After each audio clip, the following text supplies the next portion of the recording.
안녕하세요. 우리나라의 유통기한 2분 컷입니다. 오늘은 요청이 좀 많으셨던 신세계 3분기 리뷰를 해보려고 하는데요. 그동안에 스튜디오가 많이 바빴어서 빨리 하고 비워줘야 돼가지고 한 번에 바로 찍고 끝내야 돼서 그동안에 엄청 급하게 얘기했을 거예요. 오늘은 좀 편히 쓸 수 있습니다. 댓글에 아웃사이더 아니냐며 말씀 주셨는데 오늘은 원래 스피드대로 하도록 하겠습니다. 신세계 투자에게는 바이이고 목표 주가는 28만 원인데요. 신세계는 보셔야 될 게 신세계 백화점 보셔야 되고 연결자 회사로 신세계 인터내셔널, 센트럴시티, 신세계 DF, 그리고 신세계 동대구, 까사미아까지 아무래도 실적에 가장 중요한 영향을 미치고 있는 것은 이제 백화점 법인이랑 그 다음에 DF, 면세점. 그래서 백화점은 3분기 실적을 말씀을 드리면 총 매출액이 YOY로 3.4% 감소한 9조 9,040억 원을 기록을 했고요. 그리고 영업이익은 YOY로 44.6% 감소한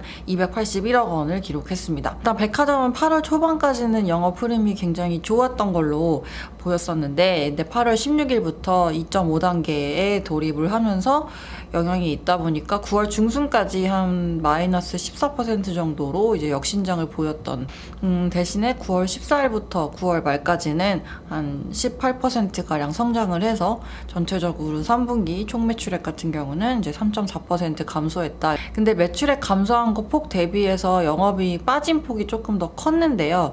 요거는 3분기에 명품 비중이 33%까지 올라왔어요. 지난해 같은 경우에 연간으로 한 24% 정도였다 보니까 거의 10%포인트 가까이 상승을 했는데 말씀을 드렸지만은 백화점은 여성 옷을 팔아야지 가장 마진이 많이 남습니다. 수수료율이 가장 높기 때문에. 근데 명품이나 뭐 SPA 브랜드 같은 경우는 집객에 굉장히 도움이 되고 있다 보니까, 그리고 명품 브랜드들이 또 각 지역마다 쿼터를 운영하다 보니 뭐 아시아 지역마다 매장을 몇 개 가져가고 이런 식의 정책들이 있어요. 입점을 해주면 사실 고마운 입장이라서 명품은 그렇게 마진율이 높지는 않습니다. 이제 명품 비중이 상승을 하고 또 최근에 가전이나 리빙 같은 경우도 많이 올라왔는데, 가전도 대표적으로 마진이 좋지 못한 상품이거든요. 이런 것들이 이제 증가하면서 매출액 대비해서 영업이익 빠지는 폭이 조금 더 컸다고. 10월에는 약간 패션 쪽이 다시 좀 좋아지고 있었던 것으로 추정이 되고 있고요. 그리고 패션 쪽이 좋아지다 보니까 명품 비중도 한 30% 정도까지 다시 조금 내려온 것으로 판단을 하고 있고요. 10월은 여성 패션 부문이 이제 로우 싱글 성장, 낮은 한 자릿수 성장을 추정이 하고 있고, 그리고 남성 쪽은 두 자릿수의 성장률로 회복했을 것으로 저희가 예상하고 있습니다. 여성 패션이 3분기 때 한 마이너스 18% 정도 역신장했다 보니까 이렇게 한 자릿수 플러스로 올라왔다는 것은 좀 회복의 기미가 보여지고 있는 상황으로, 백화점 부문은 지금 워낙에 비용 절감 노력을 지속을 하고 있어서 올해 4분기 이제 영업이익 같은 경우에 저희가 자료에 이제 발간을 했으니까 말씀드리면 영업이익은 한 600억 후반 정도의 이제 숫자를 추정을 하고 있다. 면세점은 지금 시내점 중에서 명동점은 좀 회복이 빠른 편이고요. 아시는 대로 강남점도 운영을 하고 있으니까. 근데 신세계는 시내 면세점이 좀 받쳐줘야 공항 면세점의 손실을 만회할 수 있는 그런 사업 구조를 가지고 있는데요.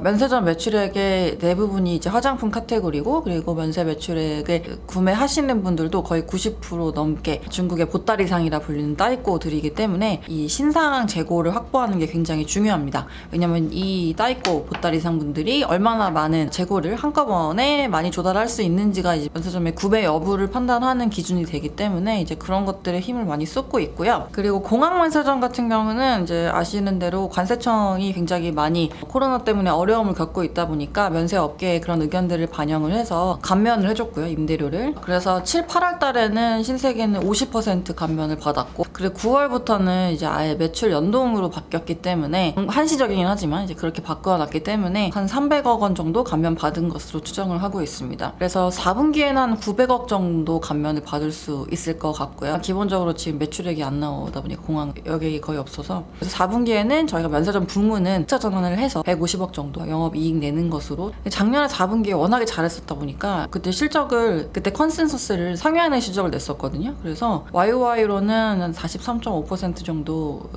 영업이익은 빠진다고 추정을 해놨고요. 연결 기준으로 봤을 때. 근데 이러한 내용에 대해서 지금 워낙에 시장이 다 인지를 하고 있는 상태이기 때문에 주가에는 충분히 반영이 되었다라는 판단을 하고 있습니다. 이때 냈었는데 이때 시점으로 또 시간이 이제 지났다 보니까 주가가 좀 변동이 있었잖아요. 그래서 제가 추정했던 EPS 기준으로 봤을 때 현 주가는 10.8배 정도. 그리고 현대백화점 같은 경우 이제 보통 피어로 보시잖아요. 근데 이쪽은 한 7배 정도 받고 있다.